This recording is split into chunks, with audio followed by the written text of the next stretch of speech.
नागा साधु केवल धार्मिक साधक ही नहीं थे, बल्कि कई बार उन्होंने भारत की रक्षा में भी महत्वपूर्ण भूमिका निभाई। आइए इसे इतिहास की दृष्टि से समझने का प्रयास करते हैं। 18वीं सदी का भारत विदेशी आक्रमणों से जूझ रहा था, जहां अहमद शाह अब्दाली जैसे आक्रांताओं ने बार बार उत्तर भारत को निशाना बनाया।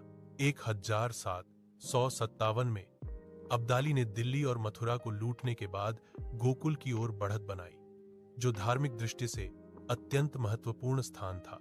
उस समय गोकुल में हजारों साधु और श्रद्धालु निवास कर रहे थे, जिनमें बड़ी संख्या नागा साधुओं की थी। अब्दाली की सेना मंदिरों को तोड़ रही थी, मूर्तियों को अपवित्र कर रही थी और निर्दोष लोगों का नरसंहार कर रही थी। यह देखकर नागा साधुओं ने धर्म और संस्कृति की रक्षा के लिए हथियार उठाने का संकल्प लिया। लगभग 5000 नागा साधु त्रिशूल, तलवार, फरसे और पारंपरिक अस्त्र शस्त्र लेकर युद्ध के मैदान में उतरे। उनका उद्देश्य केवल गोकुल और ब्रजभूमि को बचाना था, चाहे इसके लिए प्राणों की आहुति क्यों न देनी पड़े। अब्दाली की सेना संख्या और हथियारों में अत्यधिक शक्तिशाली थी, लेकिन नागा साधुओं का साहस और संकल्प अटूट था। युद्ध शुरू होते ही नागा साधुओं ने अद्भुत पराक्रम दिखाया और अफगानी सेना को भारी क्षति पहुंचाई।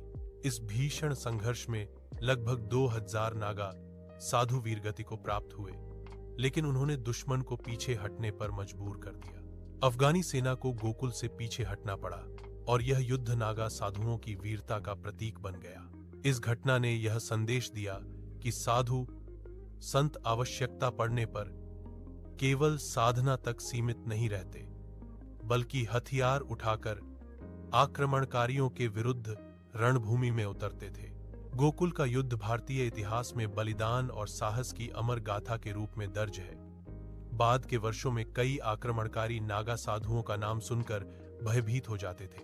यह युद्ध आज भी हमें याद दिलाता है कि संस्कृति और आस्था की रक्षा के लिए साधु संतों ने भी रणभूमि में अपना योगदान दिया।